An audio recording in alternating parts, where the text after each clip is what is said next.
The tense situation at the Cambodia-Thailand border finally erupted. Several Thai soldiers were killed by landmines at the border. In a fit of anger, the Thai military deployed F-16s to carry out precision strikes on Cambodia. The Cambodian military launched a strong counterattack. They used rocket launchers to bomb Thai gas stations. The Cambodian Prime Minister clearly stated a firm commitment to defend the nation's territory with arms.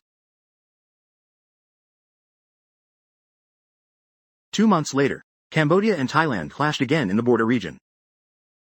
On July 24, both Cambodia and Thailand publicly claimed that they had been attacked by the other side. Thailand claimed that Cambodian forces opened fire first, about 200 meters from a Thai border operations base. Cambodia, however, claimed that it was the Thai military that first launched artillery attacks on Otter Meanchey and Preah Vihear provinces, forcing them to retaliate in self-defense. In short, both sides stuck to their own narratives. That being said, this border conflict is still a continuation of the conflict from May. At that time, the Thai and Cambodian armies, in the disputed territory at the tri-border area of Cambodia, Thailand, and Laos, erupted into conflict, resulting in the death of one Cambodian soldier. After the incident occurred, the high-ranking officials of Thailand and Cambodia quickly reached a consensus, calling for easing the tense situation at the regional border, which subsequently cooled down the intensity of the conflict. However, an event that followed directly led to the deterioration of relations between the two countries. That event occurred on June 18, when Cambodia's former Prime Minister Hun Sen publicly released a phone recording with Thailand's then Prime Minister Prayut Chan-o-cha, in which Prayut essentially apologized for the border conflict in May, and made concessions to Hun Sen, stating that the outbreak of the conflict was solely the military's own action, and appealing to Uncle Hun Sen to show leniency, and not make things difficult for her. This became what, in 2025 Southeast Asia, was known as the Phone Gate scandal that caused a major uproar, and it was precisely because of this incident Prayut Chan-o-cha ultimately lost his position as Prime Minister. The ruling coalition also quickly began to collapse. It can be said that this move by Hun Sen can be considered the most brilliant political maneuver of 2025. Not only did it disrupt Thailand's political landscape, but it also caused the Thai military, which holds real power, to reignite its conflict with the Thaksin family.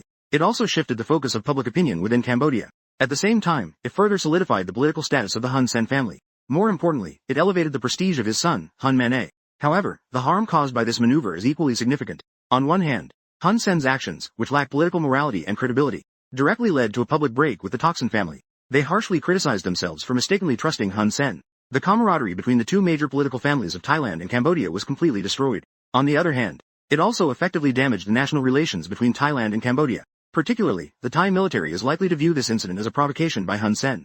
It is precisely because of this that it indirectly led to the outbreak of the conflict on July 24. Aside from political contradictions, the border dispute between Thailand and Cambodia is also a key reason for the outbreak of this conflict. As is well known, Thailand and Cambodia share a border stretching 800 kilometers.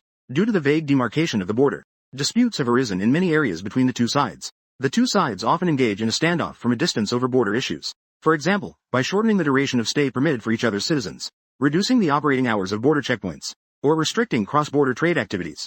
Moreover, there is a minefield in the border area left over from World War II, which could explode at any time. Additionally, both sides have been laying new landmines in recent years, making this minefield a focal point for the eruption of conflicts between the two sides. For instance, this time, 3 Thai soldiers were injured by landmines in the border area. In the subsequent negotiations, Thailand claimed that these were new landmines planted by Cambodia within Thai territory. However, the Cambodian side stated that this was entirely due to Thai soldiers trespassing into Cambodian territory and triggering landmines left over from the war era, resulting in the incident. As a result, Thailand expelled the Cambodian ambassador and downgraded the level of diplomatic relations between the two countries. Shortly afterward, on the 24th, the two sides exchanged fire again. Although the diplomatic departments and senior officials of both sides are still arguing over who initiated the conflict, the outbreak of the conflict is an undeniable fact. The current question is, in this conflict, who can gain the upper hand? In terms of the two countries' military strength on paper, Thailand is clearly stronger than Cambodia. Based on publicly available data, Thailand's army, navy, and air force structures are relatively complete. Its total military personnel is approximately 146,000. Its military equipment is relatively advanced. In addition to the F-16 fighter jets rapidly deployed by the Thai Air Force following this conflict, the Thai Air Force also has F-5E fighter jets, C-130 transport aircraft and other equipment. Whether in terms of long-range strike capability or military deployment capability, they are superior to Cambodia, whose Air Force only has trainer aircraft and transport planes.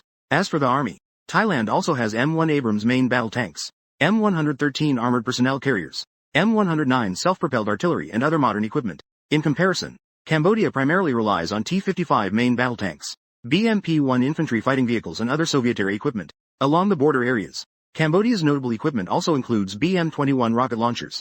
In other words, if a large-scale, prolonged conventional war were to occur, Cambodia might not necessarily be a match for Thailand, but if it were merely a border conflict, then it would be hard to say, because the strike range of the F-16 can cover all of Cambodia. However, Thailand's border areas are also within the strike range of Cambodia's BM-21 rocket launchers. This type of conflict, where injuries are exchanged within a certain area, often results in mutual destruction in the end. In other words, as long as the war does not escalate, it will be difficult for either side to completely suppress the opponent. However, this conflict has only just begun, and whether it will escalate further remains to be seen.